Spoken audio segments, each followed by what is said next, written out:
Hi everybody, Matt Lawton here, and this is the Astrological Winds channel, and I'm going to take a look at the astrological weather report for the week of April 17th through the 23rd, and it's a really big week, really key week. There's two major events that I talked about in the monthly that are, the big events of the month, really, and then there's two other smaller events that I want to talk about too. So first of all, the Astrological Wings channel is a free service that I offer every week as a video blog on YouTube. So if you actually have a YouTube account, you can become a follower, and please do so if you enjoy the channel. And then if you do that, remember to turn on your notifications, and then you'll know whenever I post a blog, which is usually every Monday, but once in a while I do post some other stuff. And remember also, it is a podcast. It's mainly me talking to the camera, so really no need to see the video. So it's available on all kinds of podcasts too. It's distributed through Buzzsprout, and so it's out there on a bunch of different podcasts. All you got to do is look up Astrological Wings channel, and you should be able to find it. And it is a free service, so if you guys would do me a great favor and pass it on to somebody else when you're done listening to the blog, I'd really appreciate that. That's how I've been getting the blog to grow in a kind of normal, natural kind of way, and I really appreciate that. And the other thing is, I am a professional astrologer, so if you're in need of any kind of professional reading, or you know anyone who is, please get in touch with me. I've been doing readings for over 20 years. And best way to do that is through my email. That's matthue823@gmail.com. That's matthue823@gmail.com. And I'll get more details on that at the end. If you're interested in any of those services, hang around to the end of the blog and I'll give you some more information. And remember, thing I always like to remind people, if you don't know astrology terms well, the terminology, don't get stuck on that when saying it. You want to really listen to the interpretation of what it actually means in between, so that you're aware of the energy of the week. You don't really have to know, astrologically why, but if you get the energy, then you can help, it can help you navigate that week by knowing the energy that's going on, and help you make decisions based on what you know. So it's self-empowering, basically. So really big week, guys. This is like a big turning point kind of week. It's a big stress point week.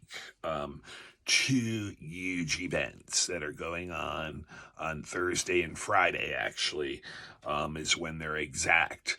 The first thing is we do have a new moon this week, and this new moon happens to also be a solar eclipse.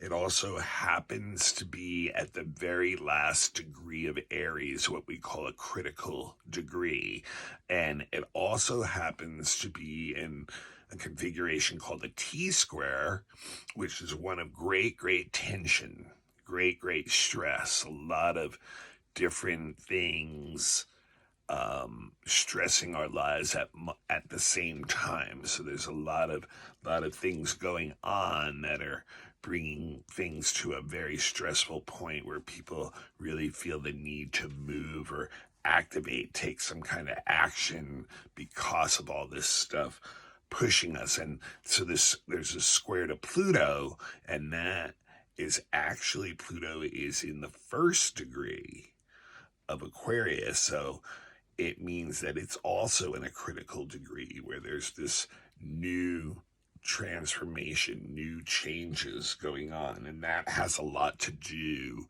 with the stress.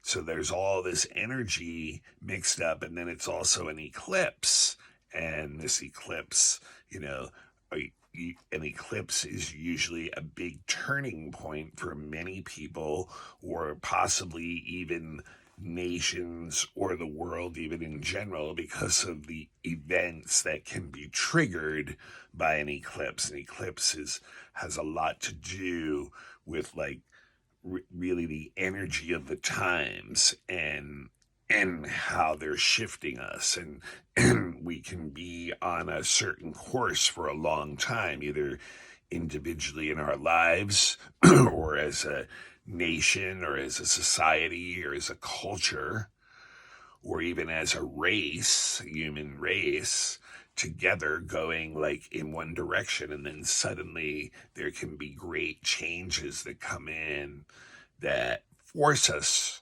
to adjust our course, our path, our direction, and we can never go back to the old path and direction. So when an eclipse comes in, from what I've seen, about one quarter, 25% of people will have some kind of like event in their life that's really changes their life in a permanent new direction. And and we usually see some big events in the world that occur at the same around the same time, and sometimes that is what is changing people's lives. For instance, if there's some kind of natural disaster or something, many people in one area will have their lives changed very quickly into a new direction that they can never go back to the way things were. So that, eclipses can bring events on a larger scale that, we kind of get sucked in, like on the coattails of that event, from just being a member, an individual within that society or place where that event occurs. So this, first of all, and then the other thing, the other big event right after is we're going to have Mercury going retrograde. And if you remember, the planets have all been direct for months now, so we're going to go back into retrograde season. So the timing of these two things is pretty potent. It's like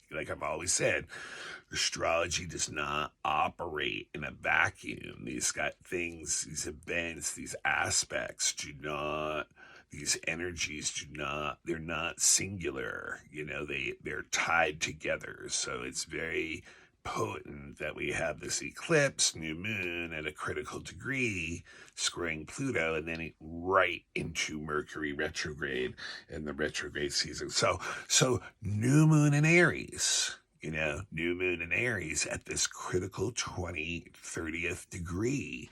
And when something's like, when an energy is at those last 3 degrees of a sign, it means it's like ready to move in another direction. Now the issue is, when it's at the end of the sign, is like, did you learn your lessons of what that sign is trying to show you in your life, and can you take them in and then graduate, so to speak? Learn from those lessons and then learn to react in new ways? Or did you not learn the lessons? Are you still reacting the same way? And then you kind of almost have to do a reset where you have to go back and relearn all these lessons again. So the critical degree, that's why it's so big. It's like there's a change that's going to come. And it's going to shift things, and either you're going to move forward with it or you kind of get left behind when you have these critical degrees. Now, the moon in Aries is a great, first of all, new moon's always a great time to start something new, to initiate something. So here we have this potent where, we could be leaving old ways of doing something behind at the same time of a new moon saying, hey, this is a great time to start something new. And then to top it off, it's in Aries, the very first sign of the zodiac, the initiator, the first cardinal sign, the one that, is like, I am, and goes out and, and takes action, takes initiative, begins things, starts things up. So there's this great, energy of like one of these things of doing certain things ending, and ways of doing those things ending, and then finding new ways to do them, and the Aries moon is, it's a dangerous kind of moon in a certain way, because it's very subjective, it's very self-centered, it's very insensitive to other people, but it has this great sense of adventure in it. It wants something new. It's got courage. It's willing to take risks. It's willing to go out there and find new ways to do things. But because of that insensitivity towards others, it can create a lot of conflict too, because you're perceived as being selfish, and it can do a lot of damage to relationships, actually, because we can really feel like we need to move on to something new. And then you get this square, coming up with, I mean, the Aries moon will literally, cause disruption even to get, what it wants, to get the charge that it needs. So like even conflict, even, to the point of violence and things like that, is not something that, an Aries moon is out of the ordinary for, so because it can really be a fighting spirit for itself, and that's where it gets into that kind of trouble. Now here they also have it in this T-square with Pluto, and that's just this great tension that both the moon and sun are square Pluto. That means it's not in a T-square, I'm sorry, it's in a square, with both of them are in a square with Pluto. So there's this great tension between the two lights, our emotions and our will, with this square to Pluto together. And Pluto going into the first degree of Aquarius is like, yeah, it's time to change. It's time to change the way that you do things, the systems that you have. It's time to bring transformation into your life. So if there's one thing this new moon and this eclipse squaring Pluto is guaranteeing, is that there will be change. There will be transformation that comes, and it can be very tense. And on an emotional level, it's showing that subconscious energies that have been driving us we're becoming aware of. We can see them, and hopefully we can learn from them and start to see what motivates us, and therefore become more controlled or disciplined with that. But the issue is it's a square.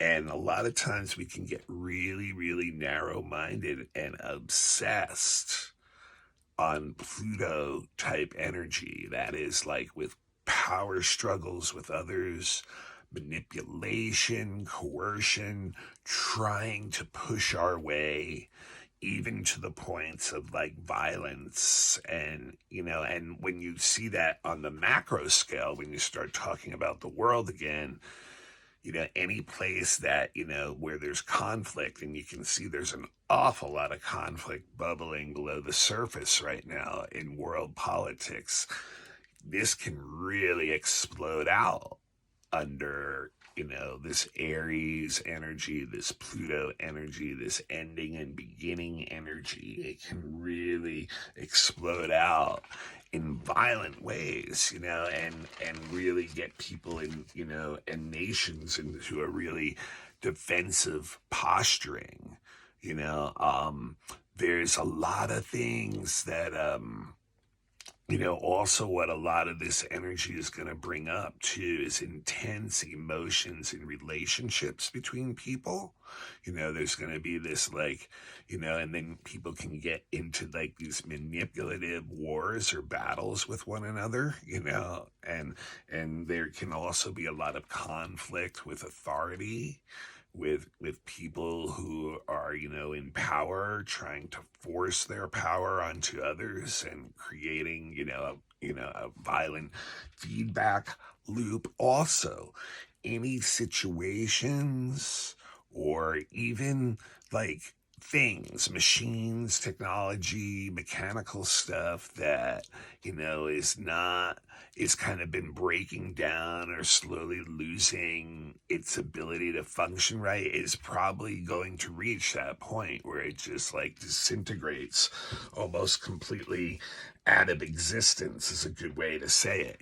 So there's a lot of this energy, and Pluto energy has a lot to do with just power, with sex and money and power, and trying to, get that for ourselves, but finding the right balance. And so there's a lot of victim perpetrator type issues that can come up, and seeing where that's imbalanced, a lot of issues with authorities and seeing how they're abusing their power, and so there's just a lot of the old models that are breaking down, just really becoming exposed, and the people who represent that coming exposed. And once again, you can see that in world events again, where people in power that are being exposed in that way. But it gives us like such this this great compulsive energy, and it's very hard to control, with the Aries being so selfish and driven and wanting something new and forcing things, and then the Pluto energy of this very intense, powerful energy behind it. And at these critical degrees, it's almost impossible to like control where that's going. I mean, life is basically challenging us now and testing us, and it wants us to clear out a lot of the old breaking down things in our personal lives and in society, in order to bring in new ways of doing things. And this change and transformation is going to happen. So it's like, if we're not willing to let it, to just experience it and let it be, but if we try to like control and dictate it, it's going to get us really mixed up in a frothy, boiling pot of that kind of energy, of just this power issues going on, and people going to points of compulsion and violence and coercion and propaganda and all that kind of thing. So, and here is Pluto at that 1 degree of Aquarius saying, come on, it's time to go into this new age. You guys have to let go of this stuff. And interesting enough, then we go to the fact that it's the eclipse too, which really, exponentiates that energy and really brings it way up. Now, this eclipse was born on October 11th, 1103. And like I said, I've said before, eclipses occur in an 18-year cycle. They're born, they have a birth chart. When they're a very small partial eclipse, they're born at one of the poles, either the North or South Pole. And then over the course of about 1600 years, they've moved down each time. Every 18 years the same eclipses reoccur, but they become more and more full as they move towards the equator, and then eventually they start moving towards the opposite pole and become partial again. So this eclipse is an old one. It was born on October 11th, 1103, and it's going to only have about 300 or 400 years more of existence. But this has been a troubling eclipse for people for a long time. And part of the reason why, it's eclipse number Saros Series 7 North is what it's called by eclipses. This eclipse was born when, once again, with Moon-Sun conjunction and Pluto was involved. Instead of the square like we have with the Moon-Sun conjunction with the current eclipse, it was in the birth chart of this eclipse, it was in an opposition to Pluto. So this eclipse brings up some really intense issues. Whenever it comes up every 18 years, it brings up a lot of issues that have been bubbling below the surface, and then suddenly there's this desire to act out on them, and people get compulsive and do things that are like, that act out on these things that they've been kind of repressing. So it can balance out in a hard way. It's interesting too, this eclipse, when it was born, was on the Venus-Mars midpoint too, which means that there's a lot of sexual power and issues tied up under the energy of this eclipse. There's a lot of passion, there's a lot of desire, and so there's, this energy that can be, once again, can explode out in a very violent way, is inherent right in this eclipse. And then when you look at the new moon and the eclipse, it's like in Aries, right? So that's, once again, what's the ruler then? It's Mars.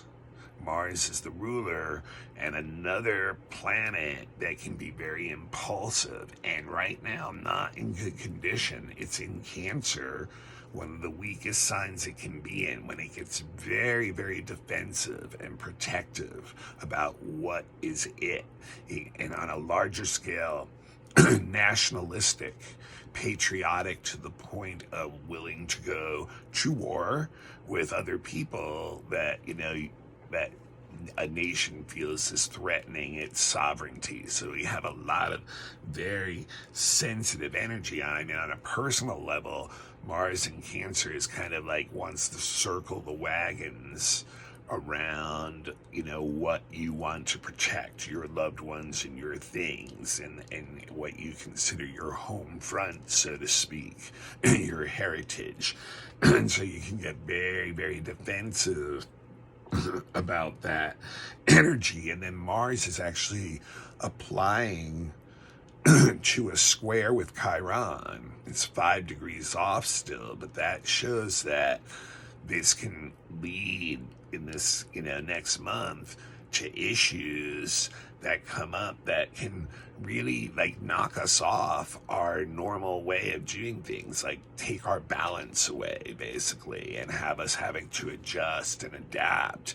And it can be a struggle to do that. It's just like the square to Pluto in the actual new moon and eclipse. This thing can really take our balance away. So and actually can even lead to like physical injury, ailment, illness, those kinds of things. So this is a very, very, very wild time in the world, and a very interesting timing for this such a potent eclipse coming. It basically is saying, hey, change and transformation is going to come.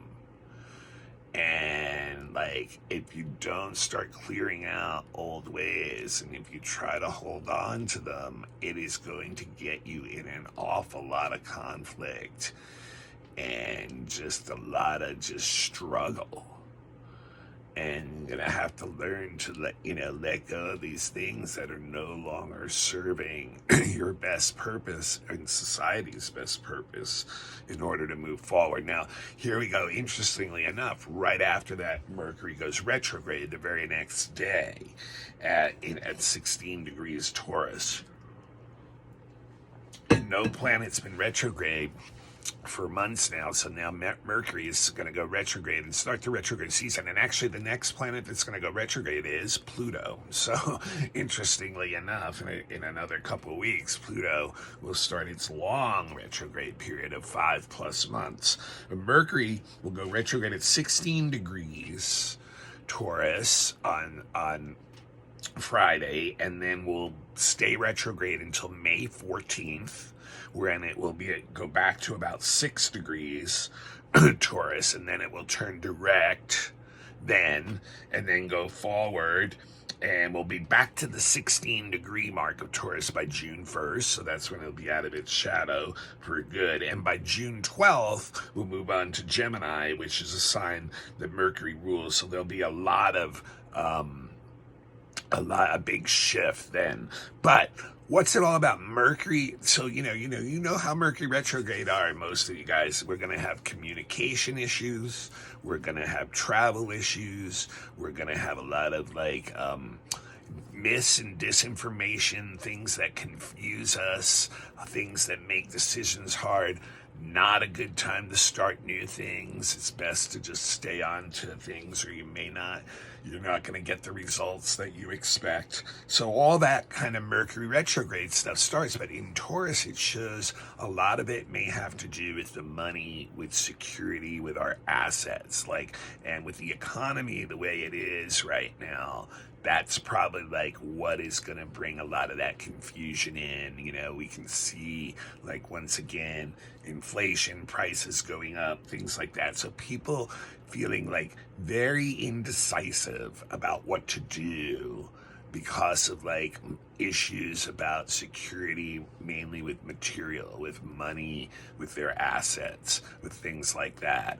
And really, not a good time to make decisions about it, actually, these next 3 weeks, even though there'll be the temptation to do that. In fact, what would be best would be to really look at that stuff in a deep way and really well thought out and purposeful and slow way, and look at those things in your life and see what decision you think you do need to make, but take the time over the next 3 weeks to kind of just take some time out and take a look at that, and not allow your emotions to make that decision. Sometimes with Mercury and Taurus, that's a little bit of a danger, but we want to just kind of slow down, is what that Mercury and Taurus is saying. It actually is saying, hey, slow down, think about all this stuff.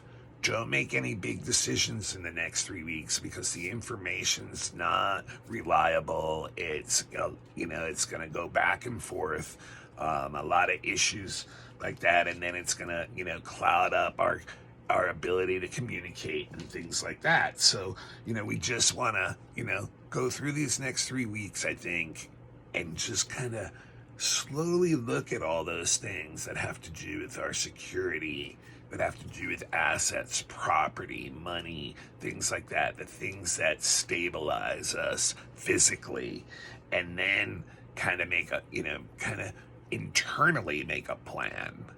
And then when the 3 weeks are up, that's when you want to start to see if it's time to implement and go out and start doing those things and acting on those things, and start making the decisions rather than holding on anymore. What's interesting is the other two things going on this week can be helpful.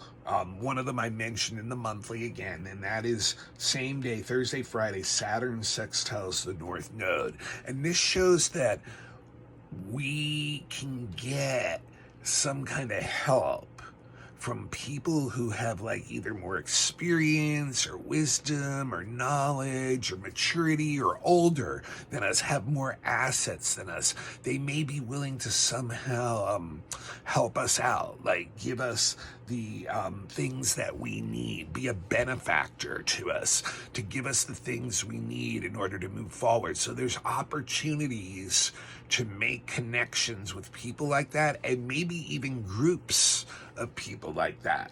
So that's one of the ways we might be able to find our way. What some of the answers that we're looking for is that, some of the wisdom of certain people who have more experience or maturity in the matters that are disturbing us, or that we're not getting all the information or the picture that we need before we initiate and make changes. And then the other thing is, Saturday, Mercury retrograde sextiles Mars. Now, remember last week, Mercury sextiled Mars. So This is an aspect that's imprinted on the Mercury retrograde period, and it's a positive one. Mercury sextile Mars gives us a very optimistic, intellectual attitude about things. And what I really like about this one is it's really good for intellectual work, getting things done, mental work, kind of like that kind of thing. And I mentioned that when it was last week about it, but I think it's really congruent with the Mercury retrograde period of it being in Taurus and doing exactly what I just said.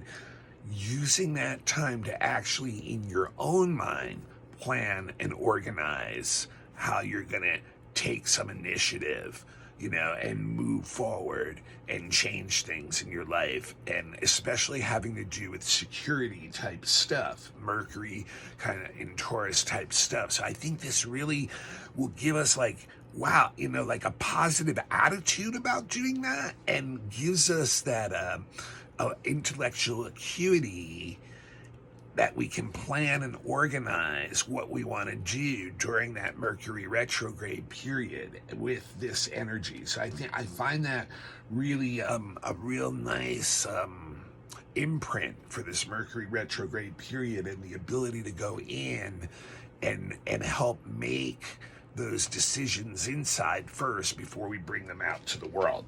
All right, I've gotten long here, guys, because there is a lot to talk about with that eclipse and new moon, and there's no doubt change and transformation is coming to us, maybe individually very strongly through certain things.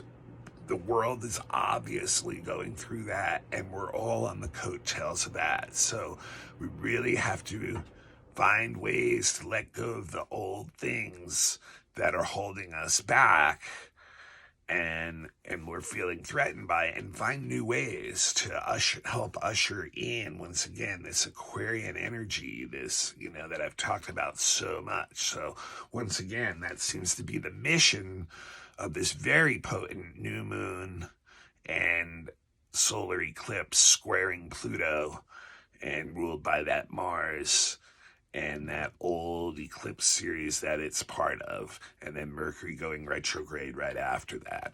All right, this is Matt Lawton. This is the Astrological Winds channel. This is a free service I give on YouTube every week. If you have a YouTube account, please become a follower and turn on your notifications, and you'll know when the blog is posted every week. Also, it is a free service, so please, can you return the favor and pass on the link to someone else in your contacts?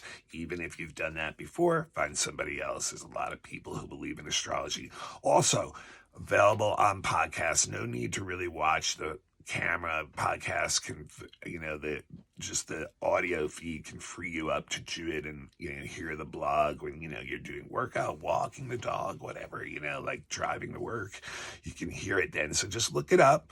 Astrological Winds channel. It's available on about 20 different podcasts. It's out there. Also, I have a Instagram account. So if you have an Instagram, look up Astrological Winds channel there. I post the link there. I sometimes post extra material there during the week.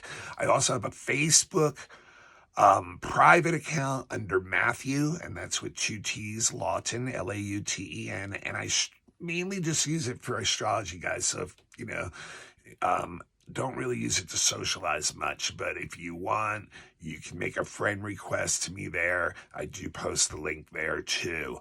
The best way you can all help me out is I am a professional astrologer. I have been for over 20 years. I give professional astrology readings, natal charts, which is your birth chart. If you've never had that done by a professional astrologer, that's I highly recommend that, and get to know your own energy that you take with you anywhere you go all your life, and therefore give yourself some more self-empowerment, learn who you are more and make better decisions for yourself. And then every year around your birthday, do a predictive reading. Give it to yourself as a birthday present. It's just like this reading I do for the week, except it's just for you for the whole year. Also do relationship readings, children's readings, election charts if you're looking for the best timing of event, horary charts, fixed star readings for deeper soul purpose.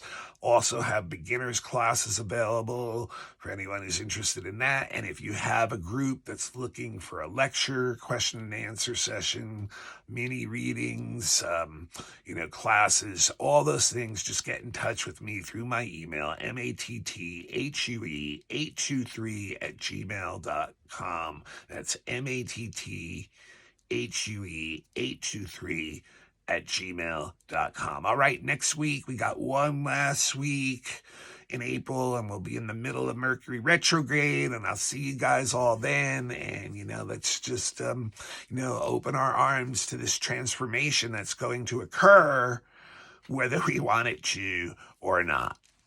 I'll see y'all next week.